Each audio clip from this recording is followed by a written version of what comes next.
ध्येयं सदा परिभवग्नमभिष्टदोहम्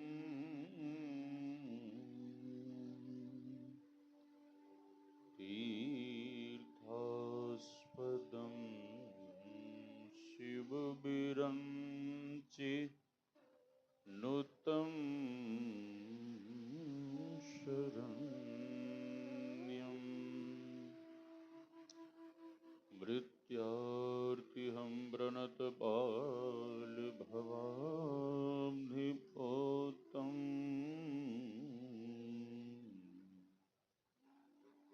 वन्दे महापुरुषते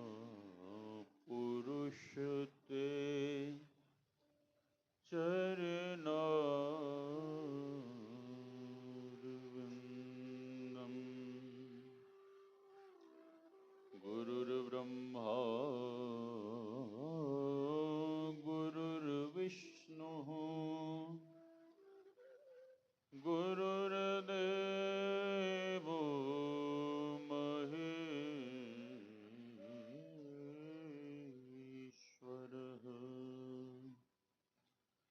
गुरुर्साक्षात्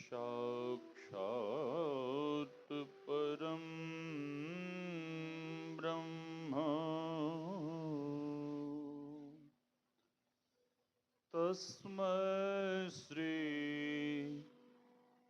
गुरवे नमः। धन्य धन्य सद्गुरु सुखदो महिमा कही न जाय। जो कछु कहूँ तुम्हारी कृपा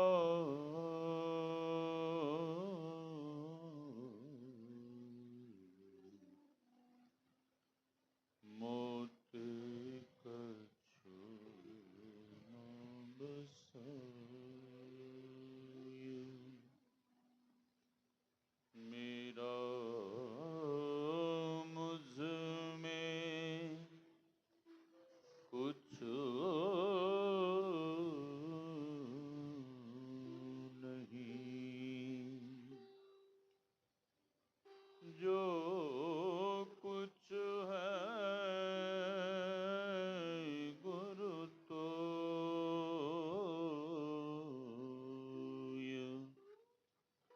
तेरा तुझको सौंपता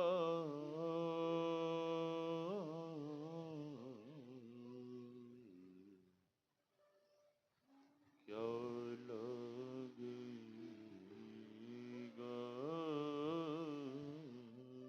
मोर तेरा तुझको सौंपता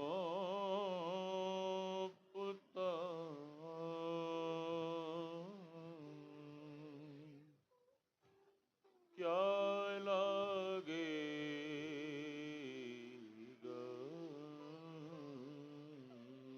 मोर।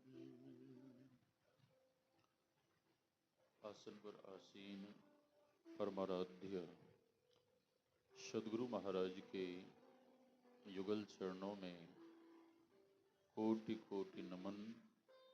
इस पावन ज्ञान यज्ञ में पधारे हुए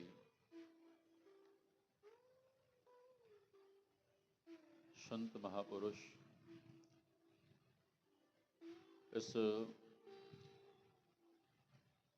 पावन मंदिर के मठाधीश गुरु महाराज के प्रिय शिष्य आदरणीय स्वामी श्री कमली बाबा,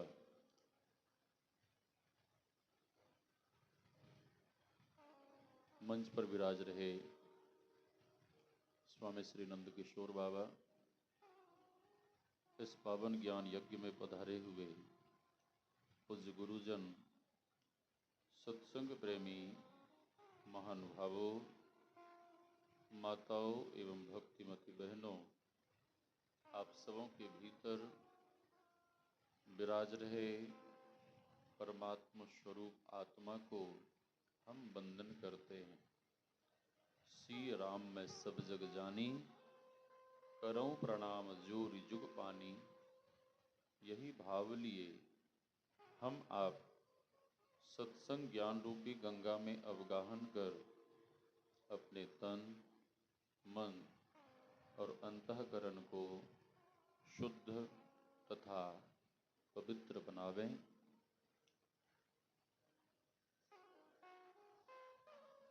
उसके पूर्व एक बार उच्च स्वर में गुरुदेव भगवान के नाम का जय घोष करें, ताकि यहाँ का वातावरण शुद्ध और पवित्र शांत हो जाए। बोलिए श्री सद्गुरु।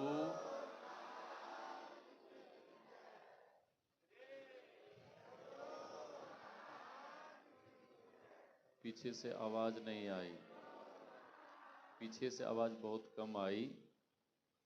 ऐसा लग रहा है एकादशी तो नहीं आज, हाँ कल है, एकादशी नहीं है। खा पी के आए होंगे और यहाँ पे हमारे पूज्य स्वामी कमली बाबा चकाचक भंडारा भी बनवा रहे हैं। हाँ, एक बूढ़ी माँ अपने गूंगे पोते को लेकर कुप्पा घाट गई और आचार्य श्री से कहने लगी, बाबा मेरे पोते को आशीर्वाद दे दो। आचार्य श्री ने ऐसे ही थोड़ा कुछ प्रसाद देते हुए कहा कि ठीक है माता जी, जाओ। मैया चरण में पड़कर रोने लगी। आचार्य श्री अपने सेवकों से पूछते हैं कि माई क्यों रो रही है। सेवकों ने कहा, इसका पोता बोलता नहीं है और ये चाह रही है कि आप इसके पोते को आशीर्वाद दें और इसका पोता बोलने लग जाए। जब माई बहुत रोने लगी तो आचार्य श्री को दया आ गई। संत हृदय नवनीत समाना, संत तो परम कृपालु होते हैं, दयालु होते हैं। आचार्य श्री उस गूंगे बालक से कहते हैं, बोल बच्चा श्री सद्गुरु। बच्चा नहीं बोला। दूसरी बार फिर आचार्य श्री कहते हैं, बोल बच्चा श्री सद्गुरु। बच्चा नहीं बोला। और तीसरी बार आचार्य श्री जैसे ही उस गूंगे बालक से बोलने के लिए बोले तो गूंगा बालक भी जोर से बोल उठा, श्री सद्गुरु। इधर हाल फिलहाल की घटना है, कुप्पा घाट की सच्ची घटना है। महर्षि व्यास ने लिखा है, मूकम करोति वाचालम पंगुम लंघयते गिरिम यत्कृपा तमहम वंदे परमानंद माधवम। द्वार दया का जब तुम खोले, पंचम सुर में गूंगा बोले, अंधा देखे लंगड़ा चलकर पहुंचे काशी रे। वे संत भगवंत जब कृपा करते हैं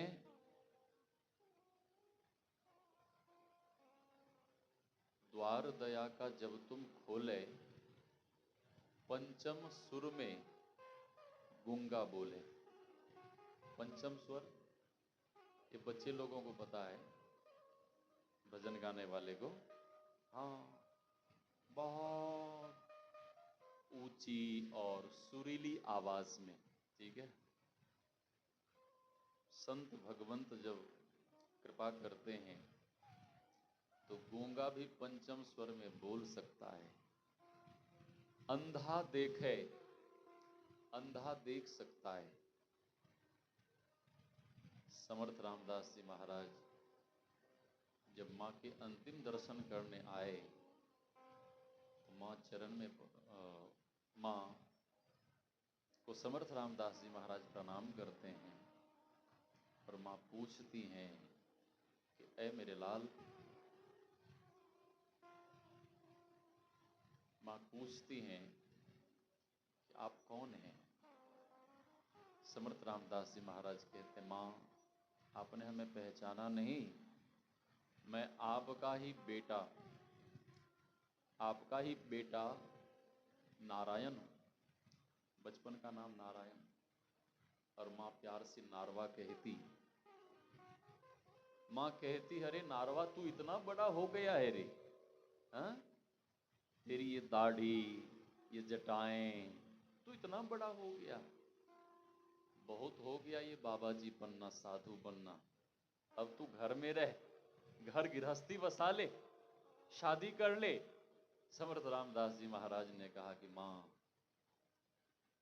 तेरे हठ के कारण, जिद के कारण पहले ही एक लड़की का जीवन बर्बाद हो गया। पहले बचपन में ही शादियां हो जाती, विवाह शादी हो जाती। अब तू किस किस के जीवन बर्बाद करेगी? माँ तू हठ मत कर, जिद मत कर। माँ बहुत रोने लगी। और जब माँ बहुत रोने लगी तो समर्थ रामदास जी महाराज पूछते हैं कि माँ तुम इतना क्यों रो रही हो? माँ कहती है कि मैं कितनी अभागिन माँ हूं कि तू इतने दिनों के बाद आया और मैं तुझे देख नहीं सकती। मेरा कितना बड़ा दुर्भाग्य है, मैं देख नहीं सकती, इसीलिए मैं रो रही हूं। समर्थ रामदास जी महाराज कहते हैं, माँ तू रो मत, तू दुखी मत हो। माँ मैं जैसा कहता हूं वैसा कर। समर्थ रामदास जी महाराज कहते हैं, माँ तू अपनी आंखें बंद कर ले। उनकी माँ आंख बंद कर लेती है और समर्थ रामदास जी महाराज अपना हाथ माँ की आंख के ऊपर रखते हैं, आंख के ऊपर रखते हैं और जप करते हैं, परमात्मा का ध्यान लगाते हैं।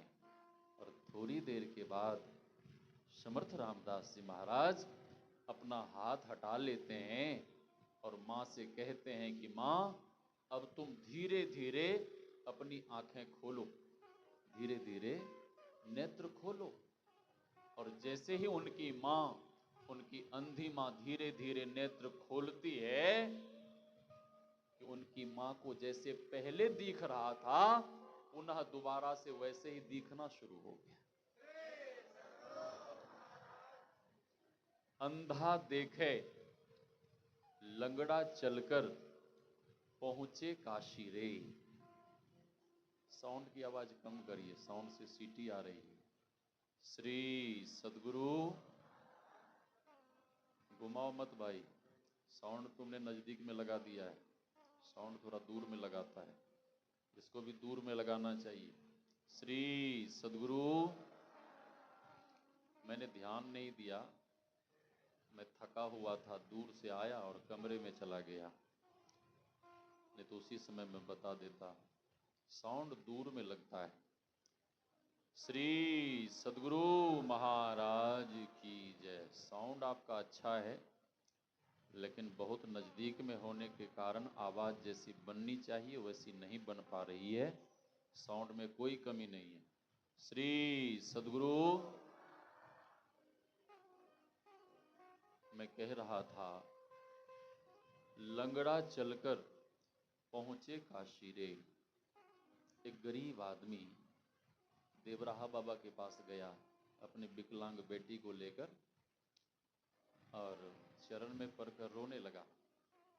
देवराहा बाबा कहते हैं, बच्चा क्यों रो रहा है? वह गरीब आदमी कहता है कि बाबा मेरी बिटिया विकलांग है, जवान हो गई है, इससे कोई विवाह करने को राजी नहीं है और पिता को यदि किन्हीं की चिंता होती है तो पिता को सबसे अधिक चिंता अपनी बिटिया की होती है। जिस दिन से जन्म होता है उस दिन से ही पिता एक एक रुपए जोड़ कर रखते हैं। किस लिए? बिटिया जब सयानी हो जाएगी तो उसकी बढ़िया से शादी विवाह। हाँ, तो वो गरीब आदमी रोने लगा। बाबा ने कहा, बच्चा तू रो मत, दूर जाके खड़ा हो जा। वो दूर जाके खड़ा हो गया। देवराहा बाबा मचान के ऊपर रहते थे। उन्होंने एक फल प्रसाद उस बच्ची के सामने ऐसे ही ऊपर से दे दिया। और देवराहा बाबा ने कहा कि बिटिया जल्दी से उस फल को उठा। बच्ची उठ नहीं सकती थी, चल नहीं सकती थी, अपने शरीर को घसीटती हुई फल को उठा लेती है। फिर बहुत दूरी पे बाबा फल फेंक देते हैं और कहते हैं, बेटी जल्दी से फल को उठा। वो बच्ची अपने शरीर को घसीटती हुई शीघ्रता से फल को उठा लेती है। फिर बाबा पीछे की तरफ बहुत दूर फल फेंक देते हैं और बाबा कह रहे हैं, बेटी जल्दी जल्दी फल को उठा।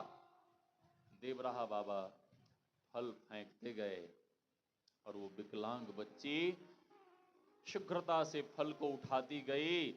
बाबा फेंकते गए और वो बच्ची उठाती गई और वो विकलांग बच्ची जल्दी जल्दी फल को उठाती हुई वो बच्ची स्वस्थ होकर इस तरह से दौड़ने लगी जैसे कोई जवान आदमी दौड़ता है।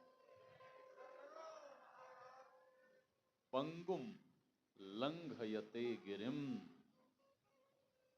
पंगुम लंघयते गिरिम। पंगु पर्वत की यात्रा कर सकता है, इसलिए जयघोष में कभी भी कंजूसी नहीं करनी चाहिए। मैं उधर नहीं जाना चाहूंगा। हम आप भक्ति के संबंध में पाठ सुन रहे थे। भक्ति से तात्पर्य है सेवा। सेवा सेवा सबसे पहली सेवा किनकी होनी चाहिए? हाँ,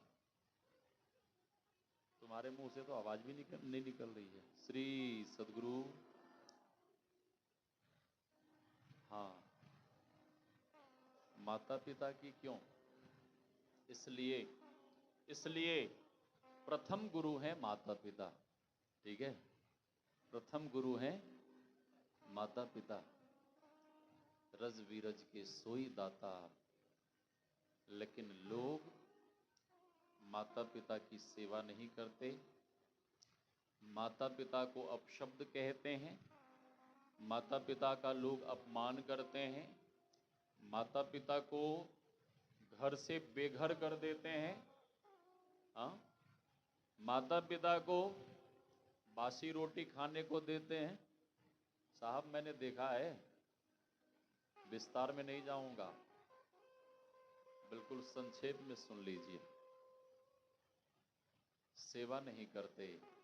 अच्छा, सेवा क्यों नहीं करते हैं? क्यों नहीं करते हैं? बच्चों की पढ़ाई लिखाई में माँ पिता तो बहुत रुपया पैसा खर्च करते हैं, लेकिन सुसंस्कार नहीं देते। और सुसंस्कार नहीं मिलने के कारण बच्चे लोग बड़े होकर अपने माँ बाप की सेवा नहीं करते, माँ बाप की सेवा नहीं करते, माँ बाप को प्रणाम नहीं करते। और तीर्थों में मंदिर के भीतर जो पत्थर की मूर्त है वहां लोग नाक रगड़ने जाते हैं।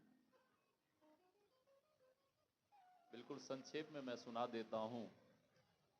मेरी आवाज जहां तक जा रही है, मैं खासकर बच्चे लोगों से, युवा पीढ़ी से कहना चाहता हूं कि कितना भी मंदिर में नाक रगड़ लो, कितना भी मंदिर में मेवा मिष्ठान चढ़ा लो, कितना भी मंदिर में भगवान को रुपया पैसा चढ़ा लो, यदि तुम्हारी सेवा से तुम्हारे माँ बाप खुश नहीं है तो भगवान कभी भी खुश नहीं हो सकते। यदि भगवान की भक्ति करनी है, यदि भगवान का भजन करना है, यदि भगवान को पाना है, यदि भगवान को प्रसन्न करना है, खुश करना है, तो सबसे पहले घर में बैठे हुए मां बाप जैसे भगवान की इतनी सेवा करो, इतनी सेवा करो कि वे खुश हो जाएं, प्रसन्न हो जाएं। और मां पिता यदि प्रसन्न हो गए, खुश हो गए और उनका यदि आशीर्वाद मिल गया तो भगवान स्वयं प्रसन्न हो जाएंगे और भगवान को बुलाने की कोई जरूरत नहीं है, भगवान तो दौरे दौरे तुम्हारे पास आ जाएंगे। विश्वास होता है क्या? हाँ, विश्वास होता है? नहीं, नहीं होता है तो मैं सच्ची घटना आपको सुना देता हूं। भक्तमाल में नाभा गोस्वामी जी महाराज ने और महाराष्ट्र की सच्ची घटना आपको सुना रहा हूं। पुंडरीक अपने मां बाप की खूब सेवा करता है। पिता ने जबरदस्ती उसकी शादी करवा दी और घर में जो बहू आई, पुंडरीक की पत्नी, वो ऐसी सुलक्षणा आई, मैं उल्टा बोल रहा हूं, आप लोग सीधा कर लीजिए। ऐसी सुलक्षणा उसकी पत्नी आई, पुंडरीक के कान में गायत्री मंत्र, शावर मंत्र, बिच्छा झाड़ने वाला, भूत प्रेत उतारने वाला मंत्र, इतना बढ़िया बढ़िया मंत्र उसने पढ़ी कि पुंडरीक के दिमाग को खराब कर दी, पुंडरीक के माइंड को बिल्कुल डाइवर्ट कर दे। और पुंडरीक अब अपने मां बाप की सेवा नहीं करता, अब दिन रात अपनी पत्नी की सेवा में लगा रहता। हाँ हाँ, और पत्नी का इतना मन बढ़ा, इतना मन बढ़ा, पत्नी कहती सुन, ये बुढ़े बुढ़े इस घर में नहीं रहना चाहिए। बिहारी भाषा में क्या, बूढ़ी और बूढ़ा, हाँ, उधर की भाषा में बुढ़े बुढ़ी, ठीक है, नहीं रहना चाहिए। पुंडरीक विवश होकर अपने मां बाप को घर से निकाल दिया। बहुत दिन बीते। एक दिन पुंडरीक कहीं जा रहा था, मार्ग में एक झोंपड़ी देखा बाबा, फूस की कुटिया, कुटिया के बाहर दिव्य देवियों को देखा और पुंडरीक मन ही मन कहने लगा, ये देवियां इस धरा की नहीं है, ये देवियां तो स्वर्ग की लगती हैं। हे माताओं, आप लोग कौन हैं? तो देवियां अपना परिचय देती हैं, मैं उमा, मैं रमा, मैं ब्रह्माणी, मैं नर्मदा, मैं कावेरी। हाँ, हे माताओं, इस झोंपड़ी के बाहर आप क्या कर रही हैं? तो देवियां कहती हैं, अरे मैं क्या, इस झोंपड़ी में तो बड़े बड़े देवता झाड़ू लगाने आते हैं। अच्छा, इस झोंपड़ी में कौन रहते हैं? तो देवियां कहती हैं, इस झोंपड़ी में एक मातृपितृ भक्त रहते हैं। ध्यान से सुनिए, मेरी आवाज जा रही, उधर आवाज जा रही है? श्री सद्गुरु, मातृपितृ भक्त रहते हैं, वो अपने माता पिता की सेवा करते हैं और हम लोग उनकी सेवा के लिए स्वर्ग से आती हैं। हाँ, मातृपितृ सेवा भक्ति में कितनी शक्ति है कि स्वर्ग से देवी देवता लोग दर्शन देने और सेवा करने। हाँ, हे माताओं, हमें भी ऐसे पुण्यात्मा के दर्शन करा दो। ठीक है, चलो, ले गए, चरण में पड़कर रोने लगा, क्षमा मांगने लगा। उस मातृपितृ भक्त महात्मा ने, ब्रह्मचारी ने पूछा कि तुम मुझसे माफी क्यों मांग रहे हो? पुंडरीक कहता है कि मैं बहुत बड़ा अपराधी हूं, मैंने अपने भगवान जैसे मां पिता को घर से बाहर निकाल दिया, भगा दिया। अरे ये तो बहुत बड़ा पाप किया है तुमने, इसका फल जानते हो? नहीं। उस ब्रह्मचारी मातृपितृ भक्त ने कहा, इसका फल है तुम्हें हजारों वर्षों तक कुंभी पाक नरक में दुख भोगना पड़ेगा। सबसे खतरनाक नरक है कुंभी पाक नरक। जो कान खोलकर सुन लें, जो अपने माता पिता को अपशब्द कहते हैं, अपमान करते हैं, सेवा नहीं करते हैं, उन्हें कुंभी पाक नरक में हजारों वर्षों तक दुख भोगना पड़ेगा। और उस दुख से यदि बचना है तो अपने माता पिता को भगवान मानकर उनकी सेवा, उनके चरणों की पूजा, उनकी वंदना, खूब तन मन से सेवा करिए, ताकि वे खुश होकर, प्रसन्न होकर आपको ऐसा आशीर्वाद दे दें कि इसी जन्म में आपको भगवान की प्राप्ति हो जाए। इसी जन्म में, हाँ, इसी जन्म, अगले जन्म में नहीं, इसी जन्म में। हाँ, इससे बचने का, इस दुख से बचने का कोई मार्ग बताइए। हाँ, तुम अपने माता पिता को वापस घर ले आओ, क्षमा मांगो और इतनी सेवा करो कि वे तुम्हें प्रसन्न होकर आशीर्वाद दे दें। और वे जब तुम्हें आशीर्वाद दे देंगे तो इस नरक के दुख से तुम बच जाओगे, मुक्त हो जाओगे। हाँ, इस दुख से तुम बच जाओगे। निकला ढूंढने, उसके माँ पिता रोते रोते अंधे हो गए थे, दर दर भीख मांगते थे। हाँ, क्षमा मांगकर किसी तरह से मनाकर घर लाया। उसकी पत्नी फिर उछलने लगी कि मैं चली मैके। पुंडरीक कहता है तुम्हें जहां जाना है हो जाओ, जहर खा के मरना हो या फांसी पे लटकना हो या चुल्लू भर पानी में डूब के मरना हो, मर जाओ। अब मैं तेरी बातों में आने वाला नहीं, मैं तो अब अपने माँ पिता की ही सेवा करूंगा।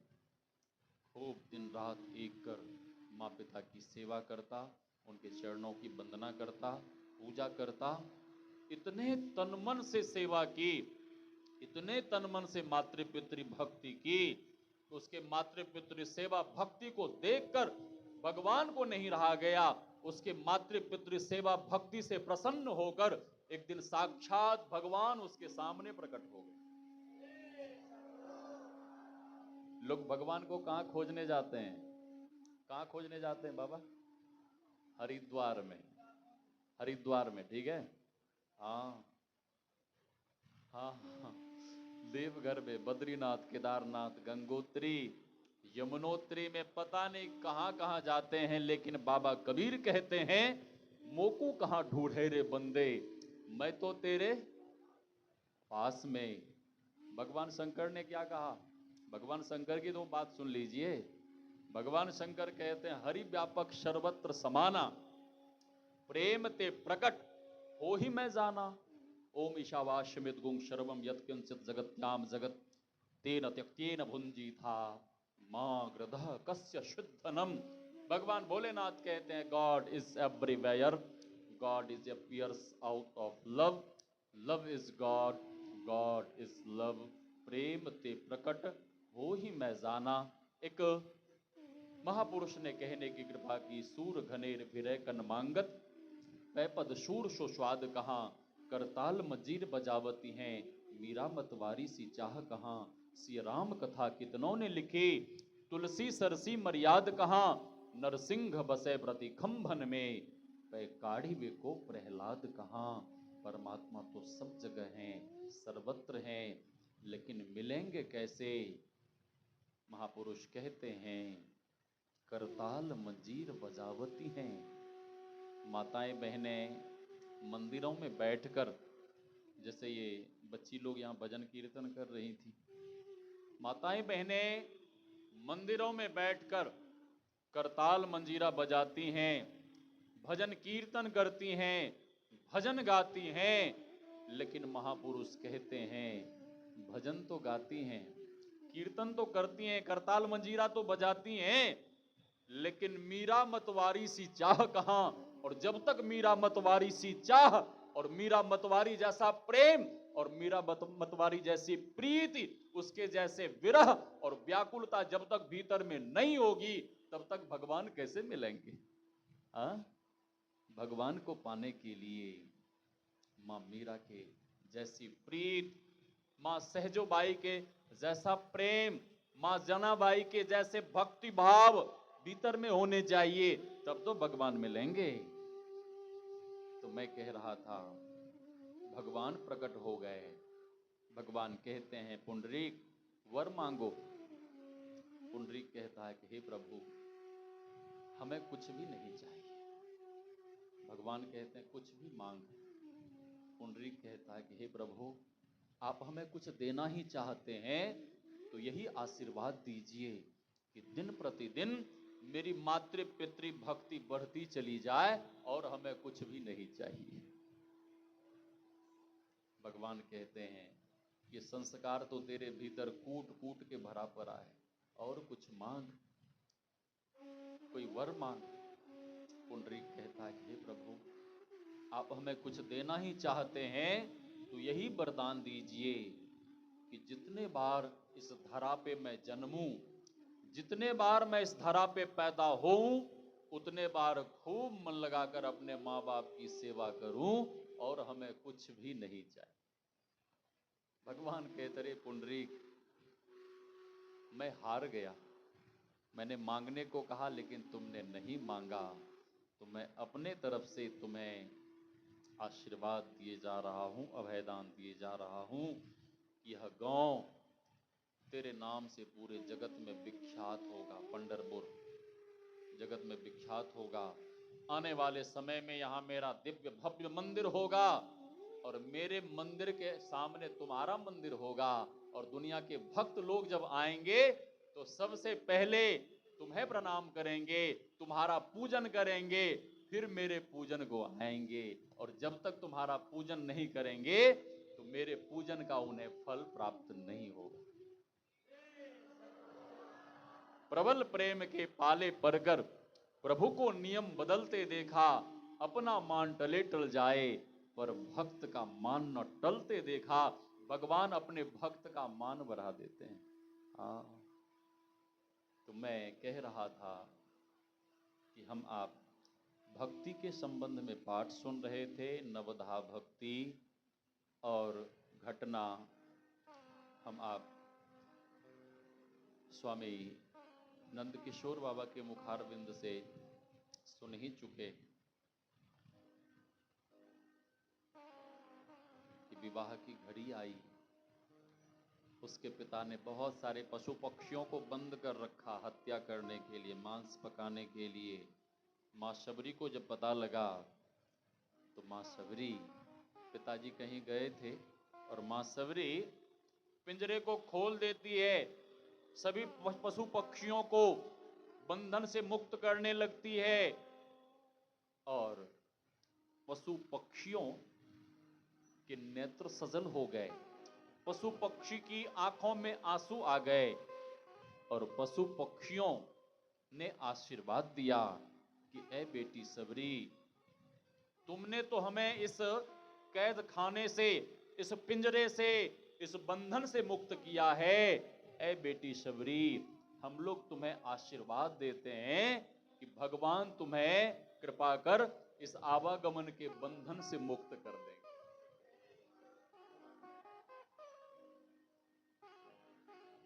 शादी हुई, पति ने छोड़ दिया, महर्षि मातंग की चरण सेवा में रहने लगी, बहुत दिनों तक सेवा की।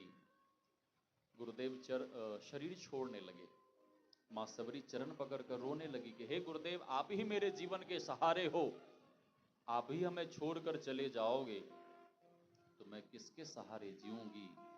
हे गुरुदेव, हमें छोड़कर ना जाइए। गुरुदेव को दया आ गई और गुरुदेव आज मां शबरी को गुरुदेव भगवत प्राप्ति का आशीर्वाद देते हैं। गुरुदेव कहते हैं कि बेटी शबरी, मुझे भगवान को पाने के लिए, परमात्मा को पाने के लिए घर छोड़कर वन में आना पड़ा, वर्षों तप करना पड़ा, तब हमें भगवान मिले। लेकिन ऐ बेटी शबरी, तुम्हें इस कुटिया को छोड़कर कहीं जाना आना नहीं है।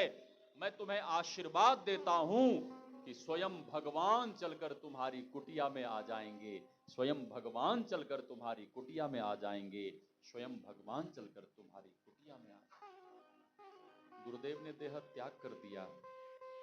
अब मां सबरी सोचने लगी कि गुरुदेव ने तो कह दिया भगवान आएंगे, लेकिन गुरुदेव ने ये नहीं बताया कि भगवान संडे को आएंगे कि मंडे को आएंगे। हाँ, जून में आएंगे कि जनवरी में आएंगे, गुरुदेव ने ये नहीं बताया। लेकिन माँ शबरी गुरुदेव के वचन पर विश्वास कर उसी दिन से व्यवस्था बनाने लगी। एक भक्त ने लिखा, मुझको तो श्री गुरुदेव के वह एक वचन की आस है, जीवन के संग जो भी मिला वह सब प्रभु का प्रसाद है। मुझको तो श्री गुरुदेव के वह एक वचन की आस है, जीवन के संग जो भी मिला वह सब प्रभु का प्रसाद है। मुझको तो श्री गुरुदेव के वह एक वचन की आस है, वह एक वचन की आस है, वह एक वचन की आस है। एक वचन की आस है। एक वचन क्या है? एक वचन क्या है? गुरुदेव ने मां सबरी को वचन दिया था, वचन पर विश्वास की, भगवान का राह देखती रही तो उसे भगवान मिले। और हम आपको भी गुरुदेव ने वचन दिया है, याद है? सबको याद है। एक ईश्वर पर अटल विश्वास, पूर्ण भरोसा। और उस ईश्वर की प्राप्ति कहां होगी? देवघर में, हरिद्वार में। तब कहां? अपने भीतर में साधना के द्वारा, भाव भक्ति के द्वारा वे भगवान अपने अंदर में मिलेंगे। ठीक है? मां सबरी नित्य मार्ग बुहारती, पुष्प बिछाती, सुबह से शाम तक प्रतीक्षा करती। और जब भगवान नहीं आते तो मां सबरी संध्या के समय रोने लगती और रात रात भर बैठकर मां सबरी रोती। आपको क्या लगता है? आपको क्या लगता है कि एक दिन उसने व्यवस्था बनाई, एक दिन उन्होंने प्रबंध किया और भगवान आ गए? नहीं नहीं, वर्षों वर्षों। और गुरु नानक देव जी महाराज कहते हैं कि आज तक जिन किन्हीं को भी भगवान मिले हैं, आज तक जिन किन्हीं को भी परमात्मा मिले हैं, वे परमात्मा के विरह में रोए हैं, उन्होंने आंसू बहाया है। गुरु नानक देव जी महाराज कहते हैं, हंसी हंसी कंति न पाइया, जिन पाया तिन रोय। जिन किन्हीं को भी भगवान मिले हैं, वे भगवान के विरह में रोए हैं, उन्होंने आंसू बहाया है, तब उन्हें भगवान मिले। और जब भगवान नहीं आते तो मां सबरी कहती, रामा रामा रटते रटते बीती रे उमरिया, रामा रामा रटते रटते। सभी लोग गाइए। बीती रे उमरिया, रामा रामा रटते रटते बीती रे उमरिया, रघुकुल नंदन कब आओगे, रघुकुल नंदन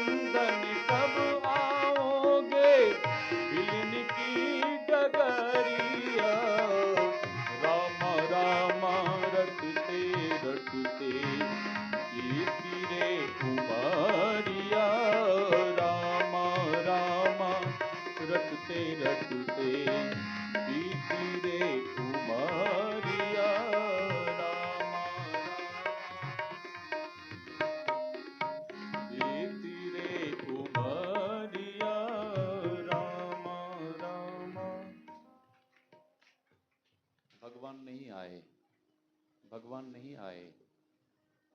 और मां शबरी लता पता से पूछती, लोगों ने कह दिया कि शबरी पागल हो गई है। स्वामी राम तीर्थ जी महाराज को दुनिया वालों ने कहा यह सन्यासी पागल है, ये महात्मा पागल है। स्वामी राम तीर्थ जी महाराज ने कहा कि तुमने सत्य कहा, मैं पागल हूं, तुम लोग भी पागल हो और मैं भी पागल हूं। फर्क इतना ही है कि तुम लोग संसार के लिए पागल हो और मैं परमात्मा के लिए पागल हूं, मैं भगवान के लिए पागल हूं। और भगवान को पाने के लिए पागल बनना पड़ता है। हाँ, वे संसार के संसारी लोगों के जैसे नहीं रहते। मां शबरी लता पता से पूछती, पशु पक्षियों से, बोल बोल कागा मेरे राम कब आएंगे, श्री राम कब आएंगे। आए नहीं राम जी, लगाई कहाँ देर रे, चख चख के रखे मैंने मीठे बेर रे। मन जब मगन होगा राम जी पाएंगे, बोल बोल कागा मेरे राम कब आएंगे, बोल बोल कागा मेरे राम कब आएंगे, बोल बोल कागा मेरे राम कब। भगवान के आने का शुभ संकेत मां शबरी को मिलने लगा और मां शबरी प्रसन्न हो गई और कहने लगी, मेरी झोंपड़ी के भाग आज खुल जाएंगे, राम आएंगे। हो मेरी झोंपड़ी के भाग आज खुल जाएंगे, राम आएंगे। हो मेरी झोंपड़ी के भाग आज खुल जाएंगे, राम आएंगे तो अंगना सजाऊंगी, राम आएंगे तो अंगना सजाऊंगी। वो दीप जला के दिवाली मैं मनाऊंगी, दीप जला के दिवाली मैं मनाऊंगी। वो मेरे जन्मों के सारे दुख मिट जाएंगे, राम आएंगे। वो मेरे जन्मों के सारे दुख मिट जाएंगे, राम आएंगे।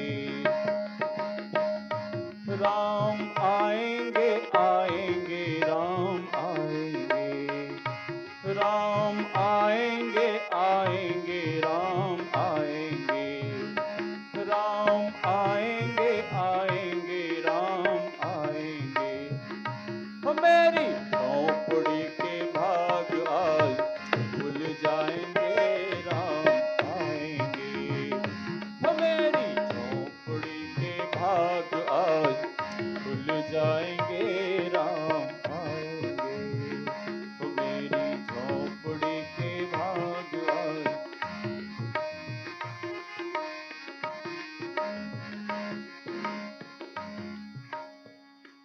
समय पाकर भगवान पधारे और मां शबरी यथोचित स्वागत सम्मान करती है, भगवान की सेवा करती है। हो गया? कितने बजे तक बता दीजिए, हम नहीं तो लंबा चलता रहेगा। समय बता दीजिए, हम छोड़ देंगे फिर। समय बताइए। श्री सद्गुरु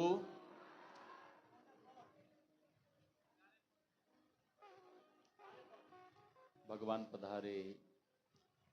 मां शबरी भगवान से कहती है कि हे प्रभु, मैं अधम जाति की हूँ, मैं कुछ नहीं जानती। भगवान श्री राम कहते हैं, कह रघुपति सुनो भामिनी बाता, आगे भगवान कहते हैं, प्रथम भगति संतन कर संगा, दूसरी रति मम कथा प्रसंगा। श्री सद्गुरु, श्री सद्गुरु। भगवान कहते हैं पहली भक्ति। अच्छा, आप लोग भक्त बने कि नहीं बने? माताओं बहनों से मैं पूछना चाहता हूं कि आप लोग भक्तिन बनी कि नहीं बनी? हाँ, बनी कि नहीं बनी? नहीं। श्री सद्गुरु। देखिए, लोग संशय में पड़े हैं, ठीक है? संशय में पड़े मत रहिए, बिल्कुल हिम्मत के साथ, विश्वास के साथ कह दीजिए कि हम भक्त बन गए। माताएं बहनें कहेंगी कि हम भक्तिन बन गई, ठीक है? आप कहेंगे वो कैसे महाराज? आप कैसे कह रहे हैं कि हम भक्त बन गए, भक्तिन बन गई? मैं नहीं कह रहा हूं, भगवान कह रहे हैं। भगवान कह रहे हैं प्रथम भगति संतन कर। हाँ, गुरुदेव जैसे संत महापुरुष का आपको सानिध्य, इनकी कृपा, आपने इनका चरण शरण ग्रहण कर लिया, तो आपने संतों का संग कर लिया। इसका मतलब यह है कि आपने भक्ति में प्रवेश कर लिया, आप भक्त बन गए, आप भक्त बन गए, ठीक है? इसलिए बिल्कुल विश्वास के साथ, हिम्मत के साथ कह दीजिए कि मैं भक्त हूं। हाँ, मैं भक्त हूं, मैं भक्तिन हूं। हाँ, कहिए मैं भक्त हूं। दूसरी रति मम कथा प्रसंगा। दूसरी भक्ति यही है अभी जो आप लोग कर रहे हैं, ठीक है? ये दूसरी भक्ति है। हाँ, आप भक्त हैं, निसंदेह आप भक्त हैं, निसंदेह आप भक्तिन हैं। आगे कहते हैं भगवान, तीसरी भगति अमान, चौथी भगति मम गुण गण, करई कपट दजिगान, मंत्र जाप मम दृढ़ विश्वासा, पंचम भजन सो वेद प्रकाशा। मंत्र का जप, गुरु प्रदत्त जो भी मंत्र मिला है उसे खूब अनन्य भाव से, श्रद्धा विश्वास के साथ जप करना चाहिए। और जप किस तरह से करना चाहिए? जप करने से क्या होता है? मनः त्रायते इति मंत्रः, अति पावन गुरु मंत्र मन ही मन जाप जपो। जप किस तरह से करना चाहिए? श्रुति भगवती कहती है, मनो मध्य स्थितम मंत्रः, मंत्र मध्य स्थितम मनः। जप रहे और आप रहें, बीच में और किसी प्रकार का चिंतन गुनावन नहीं होना चाहिए। मन का स्वभाव है इधर उधर भागने का। गुरुदेव कहते हैं, जहां जहां मन भगी जाए, तहां तहां ताहि से तत्क्षण फेरी फेरी ले आय। लगाई के ध्येय में आपन जप और ध्यान में लगाना चाहिए। इस तरह से अपने मन को संसार से बहर, मन का स्वभाव है बहर वृत्ति वाला ये मन, बाहर संसार की तरफ भागता है। चंचल भी मनः कृष्णः प्रमाथि बलवत् दृढ़म। ये मन बड़ा चंचल है, कैसे तेरा भजन करूं, जितना इसे समझाऊं उतना ही मचल जाए, भजन में नहीं लगता। गुरुदेव कहते हैं कि किसी भी तरह से जैसे भी हो, मन को संसार से हटाकर नहीं लगे तो जबरदस्ती से लगाओ, और एक दिन मन का ऐसा स्वभाव हो जाएगा कि ये भजन किए बिना नहीं रह पाएगा। जिस दिन भजन नहीं होगा उस दिन इसे अच्छा नहीं लगेगा, उस दिन वह साधक दुखी रहेगा कि आज मुझसे भजन क्यों नहीं हुआ, आज मेरा मन भजन में क्यों नहीं लगा। तो अनन्य भाव से जप करना चाहिए। सोबत जागत उठत बैठत नित्य निरंतर, सोते जागते उठते बैठते चलते फिरते मार्ग में चल रहे हैं, जप कर रहे हैं, कोई काम कर रहे हैं, जप चल रहा है। माताएं बहनें भोजन बना रही हैं, जप कर रही हैं, झाड़ू पोछा लगा रही हैं, जप कर रही हैं, बच्चों को खिला रही हैं, जप कर रही हैं। निरंतर जप चलना चाहिए। और जिनसे जप होगा उन्हीं से ध्यान होगा, जिनसे जप नहीं होगा उनसे ध्यान भी नहीं होगा, ठीक है? हाँ, आप करके देखिए। जब आपसे नहीं हो रहा है, ध्यान भी नहीं होगा। हर वक्त जब करिए, अभी से शुरू कर दीजिए। जैसे ही ध्यान में बैठेंगे, आपका मन ध्यान में लग जाएगा, तुरंत ध्यान बनने लगेगा, क्योंकि आपने हर क्षण, हर पल जप किया है। इसलिए निरंतर जप करना चाहिए। भगवान श्री राम कहते हैं, मंत्र जाप मम दृढ़ विश्वासा, पंचम भजन सुवेद प्रकाशा, छठदम शील विरत बहु कर्मा, निरत निरंतर सज्जन धर्मा। छठदम शील, इंद्रिय निग्रह। इंद्रियों का स्वभाव है बाहर संसार में दौड़ लगाने का। भगवान कहते हैं अपनी इंद्रियों को संसार से मोड़कर परमात्मा में लगा दो, जप में लगा दो, ध्यान में लगा दो। आगे भगवान कहते हैं, सातम सम्मोहि मैं जग देखा, मोते संत अधिक करी लेखा। श्री सदगुरु, ध्यान से सुनिए, भगवान क्या कह रहे हैं?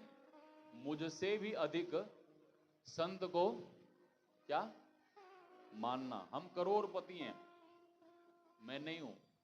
मैं तो भिक्षुक हूं, मैं तो सन्यासी हूं, मैं तो बाबाजी हूं, मैं फकीर हूं।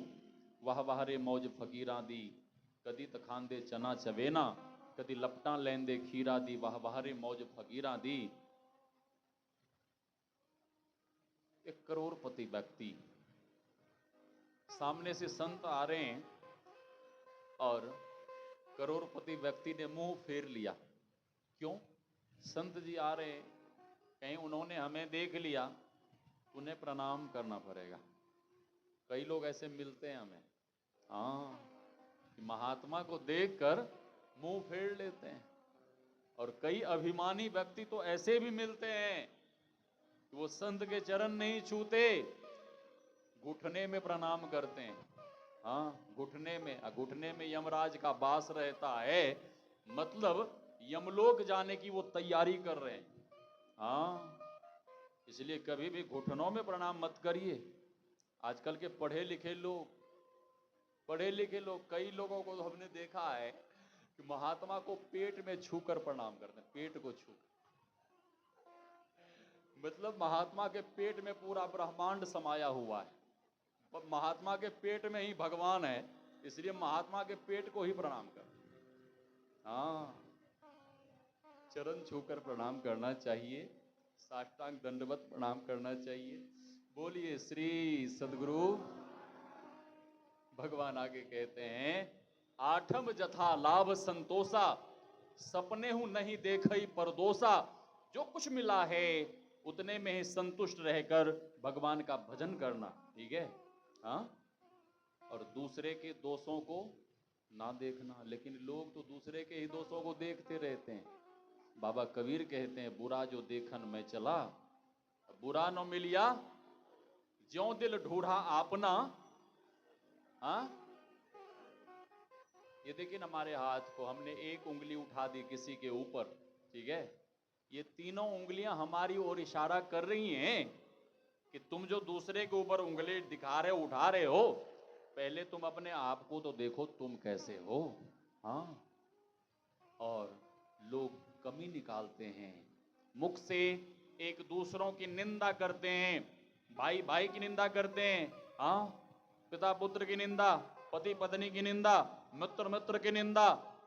इसी रामचरितमानस में बाबा तुलसी ने लिख दिया है कि निंदक व्यक्ति, निंदक वो चाहे कोई भी हो, ऐसा मत कह दीजिए कि हम भगवान के भक्त हैं, हमारा कुछ नहीं होगा। यदि अपराध हो गया आपसे, आप भगवान के भक्त हैं, भक्ति करते हैं, सब कुछ करते हैं, और यदि अपराध हो गया आपसे और आपने पश्चाताप नहीं किया, आपने उनसे माफी नहीं मांगी, तो यही निंदा अगले जन्म को बिगाड़ देगा और अगला जन्म चमगादड़ के शरीर में होगा। चमगादड़ ऐसा निकृष्ट प्राणी कि जिस मुख से खाता है उसी मुख से वो विष्ठा भी करता है। हाँ, चमगादड़ बनने से बचना है। ए बच्चा, काहे को हल्ला कर रहा है? श्री सदगुरु, इसको बिठाइए ना, क्या कर रहा है? श्री सदगुरु महाराज की जय। चमगादड़ बनने से बचना है तो आज इसी मंदिर में गुरु महाराज के सामने संकल्प लीजिए कि कुछ भी हो जाए, आज से हम कभी भी किसी की निंदा नहीं करेंगे। संकल्प ले लीजिए। यदि चमगादड़ बनने से बचना है, अब भक्ति में सफल होना है, भगवान आगे कहते हैं, नवम सरल सब सन छलहीना, मम भरोस ही हरस न दीना। भक्त को कैसा होना चाहिए? अहंकारी होना चाहिए। हाँ? भक्त को कैसा होना चाहिए? पाखंडी होना चाहिए, घमंडी होना चाहिए, ईर्ष्या द्वेष करने वाला होना चाहिए, झगड़ा झंझट करने वाला होना चाहिए। कैसा होना चाहिए? हाँ? भक्त को सरल होना चाहिए, भक्त को निश्चल होना चाहिए, भक्त को निष्कपट होना चाहिए। और भगवान कहते हैं, निर्मल मन जन सो मोहे पावा, मोहे कपट छल छिद्र न भावा। निर्मल मन जन सो मोहे पावा, मोहे कपट छल छिद्र न भावा। निर्मल मन जन, निर्मल मन जन, निर्मल मन जन। भगवान कहते हैं, निर्मल मन जन सो मोहे पावा, मोहे कपट छल छिद्र न भावा। जो निर्मल मन वाले भक्त होते हैं, जो निर्मल मन वाले मानव होते हैं, भगवान कहते हैं कि सबसे पहले मैं उन्हीं को मिलता हूं। हाँ, उन्हीं को। श्री सदगुरु एक भोला भाला भक्त बालक, काम कुछ नहीं करता, भगवान का भजन करता, खाता। भाई लोग परेशान थे और वो खाने के समय कहता कि दाने दाने में लिखा है खाने वाले का नाम। श्री सदगुरु, है बच्चा मोबाइल बंद कर। श्री सदगुरु, भाई वो लड़का खाने के समय कहता, दाने दाने में लिखा है खानहार का नाम, दाने दाने में लिखा है खाने वाले का नाम। उसके भाई ने कहा कि तुम ये मत बोलो कि दाने दाने में लिखा है खाने वाले का नाम, तुम तो ये कहो कि बोरे बोरे में लिखा है खाने वाले का। हाँ, भाई लोगों ने घर से भगा दिया, चला गया हरिद्वार ऋषिकेश, रहने के लिए जगह ढूंढने लगा। एक बहुत बड़ा मंदिर देखा, मंदिर के बाहर बहुत बड़ी सी कुर्सी लगाकर एक मोटे तगड़े महंत जी बैठे थे। हाँ, मोटे तगड़े। हरिद्वार में महात्मा लोग कहते हैं, आश्रम का गेट और महंत का पेट बड़ा होना चाहिए तो देखने में अच्छा लगता है। श्री सदगुरु, बालक गया, कहता है कि हमें अभी चेला बना लो। ठीक है, बन गया चेला। उस मंदिर में 10 बार भंडारा होता था, सुबह में 5 बार, शाम को 5 बार। पहली पंगत लगी, गुरुजी इस पहली पंगत में बैठ जाएं क्या? महात्मा जी ने कहा, इतना क्या पूछना है, भगवान का दिया हुआ सब कुछ है, प्रेम से पाओ खाओ। फिर दूसरी पंगत लगी, गया पूछने। गुरुजी ने कहा, तुम्हें जितनी बार खाना होगा। तीसरी बार पूछने गया और चौथी बार, 5वीं बार जब पूछने गया तो गुरुजी का माथा गर्म हो गया। गुरुजी ने कहा, तुम्हें जितनी बार खाना हो खाओ, लेकिन मेरी खोपड़ी को मत खाओ, मेरा माथा मत खराब। ठीक है, ठीक है गुरुजी, अब नहीं पूछूंगा। 15 दिन के बाद आ गई एकादशी, बाल भोग के लिए गया तो देखा चूल्हा चौका सब बंद। बालक उदास होकर गया, गुरुजी आज का दिन हमें गड़बड़ लग रहा है। तो गुरुजी ने कहा, अरे आज तो बढ़िया दिन है, भगवान के भजन पूजन का दिन है, भजन करो, आज एकादशी है। तो चेला कहता, गुरुजी एकादशी मतलब उपवास करो, भूखा रहो, भूखा रहना पड़ेगा। हाँ, चेला कहता है गुरुदेव आपके तो बहुत सारे चेले हैं, उनसे एकादशी करवाओ लेकिन हमसे मत करवाओ। आज आपने हमसे एकादशी करवा ली तो हम द्वादशी देख ही नहीं पाएंगे, आज ही भूख से मर जाएंगे। गुरुजी ने कहा इतना तू भूखर है, कोई बात नहीं, चल भंडारी को बुला। भंडारी को बुलाया, सुन इसे दाल चावल आटा दे दो, झोली भर के दे दिया। सुन, मंदिर में कहीं भोजन मत बनाना, कहीं जंगल में वृक्ष के नीचे नीचे बैठकर भोजन बना लेना। ठीक है गुरुजी। जाने लगा। गुरुजी ने कहा सुनो सुनो, भोजन बना के भगवान को भोग लगाना फिर खाना। तो चेला पूछता है, वो भोला भाला भक्त बालक पूछता है कि गुरुजी कितने भगवान आएंगे? तो गुरुजी कहते रे मूर्ख कहीं का, भगवान 10-20 थोड़े ना होते हैं, भगवान तो एक ही होते हैं। हाँ गुरुजी समझ गया, एक भगवान आएंगे।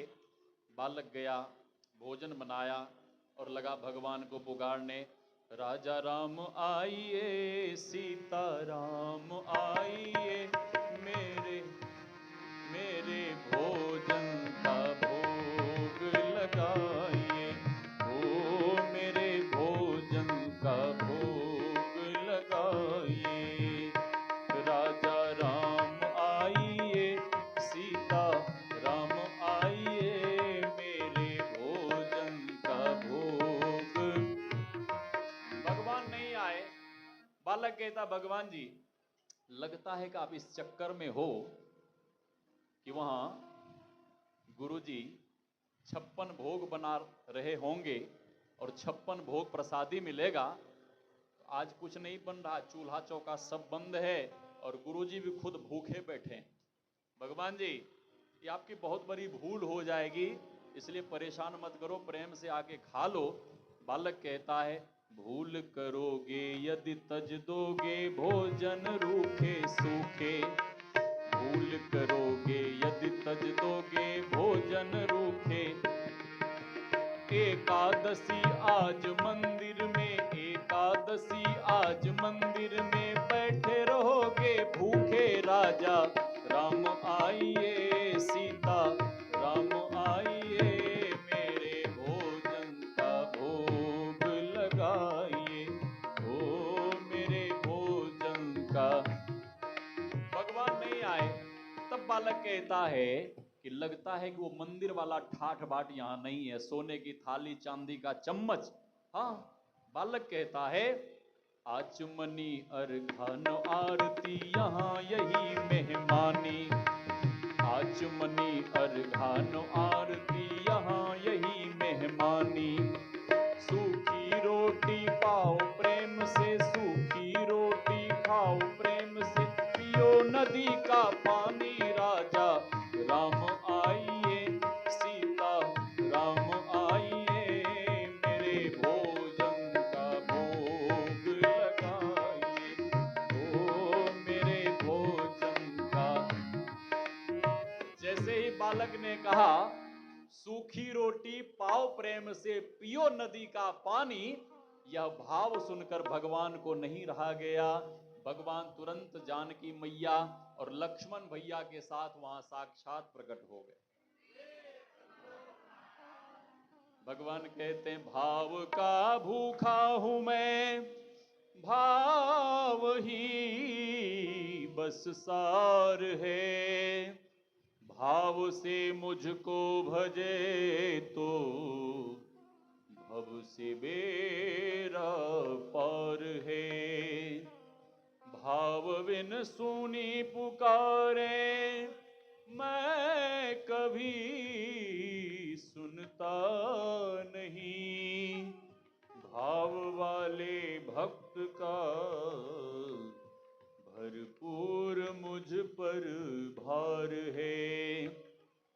अन्न धन और वस्त्र भूषण कुछ न मुझको चाहिए। भगवान को कुछ भी नहीं चाहिए, फिर क्या चाहिए? आप ही हो जाए मेरा, बस यही सत्कार है। आप अपने को परमात्मा के चरणों में समर्पित कर दीजिए, परमात्मा की सबसे बड़ी सेवा हो जाएगी। परमात्मा की सबसे बड़ी भक्ति हो जाएगी। बालक परेशान है। गुरुजी ने कितने भगवान के लिए कहा था? एक भगवान। आए कितने भगवान? 3। अब वो बालक एक बार भोजन के तरफ देखे और एक बार भगवान के तरफ देखे कि गुरुजी की बात काटकर जंगल में आया और इस जंगल में भी ये तीनों भगवान मिलकर हमारी पूरी एकादशी करवा ही देंगे, यहां भी छोड़ने वाले नहीं। हाँ, भगवान पूछते हैं कि वत्स तुम कुछ परेशान लग रहे हो, क्या बात है? बालक कहता, भगवान जी आप लोग देखने में तो बड़े सुंदर लगते हो, आप लोग तो प्रेम से प्रसादी पाओ खाओ, बाद में देखा जाएगा बचे या नहीं बचे, आप लोग खाओ। हाँ, भगवान खाए, जानकी मैया खाई, लक्ष्मण भैया खाए, बालक के लिए कुछ नहीं बचा। समेट सुमेट के एक कौरवा खाया, उदास होकर लौटा गुरुजी के पास। गुरुजी हाँ क्या हुआ? गुरुजी आपने कहा था एक भगवान आएंगे, वहां 3 भगवान आ गए थे, सारा भोजन भगवान ही खा गए, मेरे लिए तो कुछ बचा नहीं। गुरुजी समझ रहे हैं कि यहाँ 10 बार खाता था, वहां एक बार खाया, इसलिए पेट नहीं भरा होगा। चल कोई बात नहीं, अगली एकादशी को तुझे 2 गुना राशन। ठीक है गुरुजी। अगली एकादशी को 2 गुना राशन लेकर गया, भोजन बनाया और भोजन बनाकर लगा भगवान को पुकारने, राजा राम आइए, सीता राम आइए, मेरे भोजन का भोग लगाइए, ओ मेरे भोजन का भोग। 1-2 बार ही पुकारा था कि आज भगवान राम दरबार के साथ वहां प्रकट हो गए और साथ में हनुमान जी भी हैं। बालक भगवान के तरफ नहीं देखे और बार बार हनुमान जी की तरफ देखे कि ये कौन भगवान है? मुंह तो बंदर जैसा है लेकिन शरीर पहाड़ के जैसा है। हाँ, बालक पूछता है, भगवान जी ये कौन भगवान है? भगवान कहते कोई भगवान नहीं, मेरे अनन्य सेवक हनुमंत लाल जी हैं। वो आपके सेवक हैं? हाँ, लगता है कि आपका जूठन प्रसादी खा खा के इनका शरीर पहाड़ जैसा हो गया। भगवान मुस्कुराने लगे। फिर बालक पूछता है कि भगवान जी ये जो आपके साथ धनुष बाण लेकर हैं ये कौन है? भगवान कहते हैं मेरा अनुज भ्राता शत्रुघ्न है, ये भरत भैया है और ये हाँ लक्ष्मण भैया हैं। तो बालक कहता, भगवान जी ये लोग आपके अपने सगे भाई हैं कि अगल बगल लगे पगे जोर जार के? भगवान कहते नहीं मेरे अपने सगे भाई हैं। तो वो भोला भाला बालक कहता कि भगवान जी मैंने आपके भोग की जिम्मेवारी ली है कि पूरे परिवार का ठेका ले रखा है? लक्ष्मण भैया को गुस्सा चढ़ा। लक्ष्मण भैया कहते प्रभु चलिए, इसे तो बात करने की भी अक्ल नहीं है। भगवान कहते हैं शांत लक्ष्मण शांत, अरे तुम देख नहीं रहे हो इसका अंतःकरण कितना निर्मल है, कितना शुद्ध है, कितना पवित्र है। और जब ये भक्ति भाव से मुझे पुकारता है तो मुझे रहा नहीं जाता, मैं बरबस दौड़े दौड़े भागे भागे आ जाता हूं। सभी लोगों ने प्रसादी ग्रहण किया। बालक पूछता है भगवान जी आज ही बता दो कि अगली एकादशी को कितने भगवान आओगे? भगवान कहते हैं चिंता मत करो, हम आ जाएंगे ठीक है। बालक उदास होकर गया, गुरुजी हाँ आज क्या हुआ? आज तो भगवान पूरे राम दरबार के साथ आ गए थे। गुरुजी को संदेह हो गया, संशय हो गया, लगता है मेरा चेला राशन ले जाकर बाजार में जमालपुर बाजार में बेच देता होगा और कहता भगवान खाते हैं, भगवान खाते। ठीक है चिंता मत कर, अगली एकादशी को तुझे जूट वाली बोरी में राशन भरवा कर देंगे। ठीक है गुरुजी। अगली एकादशी को जूट वाली बोरी में राशन लिया और ले जाकर वहां वृक्ष के नीचे पटक दिया और आज भोजन नहीं बनाया। हाँ, और भगवान को लगा पुकारने। आज भगवान पूरे राज समाज और बांदरी सेना सहित हजारों हजार की संख्या में पधारे।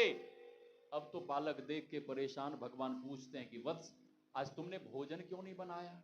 बालक कहता भगवान जी रोज रोज एकादशी को हम भोजन बनाते रहे, जब अपने को खाने के लिए मिलता ही नहीं है तो हम भोजन क्यों बनावें? बालक कहता भगवान जी ये रहा राशन, अपने से बनाओ और अपने से।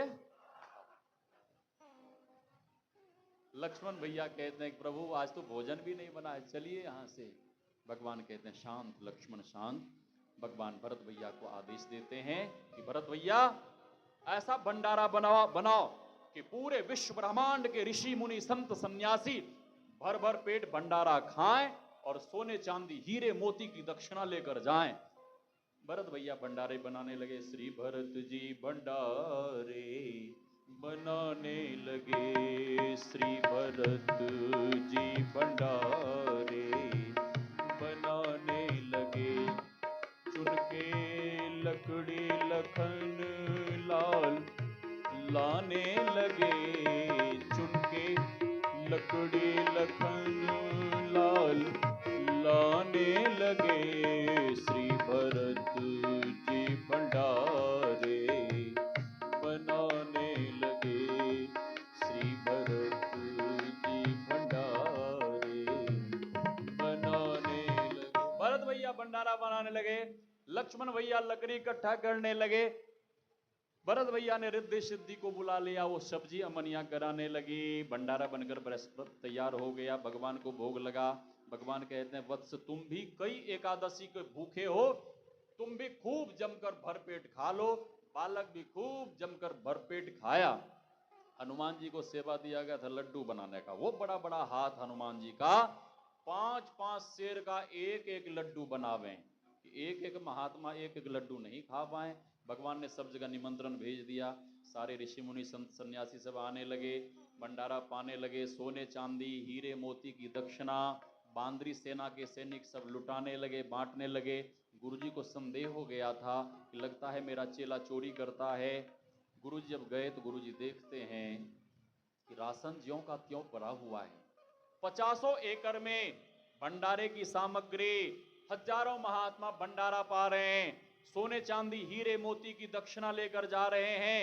अच्छा, गुरुजी को भंडारा दिखे, अब भंडारे वाले महात्मा दिखे, दान दक्षिणा दिखे, सब कुछ दिखे, लेकिन गुरुजी को भगवान ही नहीं दिखे। हाँ, गुरुजी के मन में हुआ अच्छा देखते हमारा चेला क्या कर रहा है। तो गुरुजी ने देखा चेला किसी से बातें कर रहा है।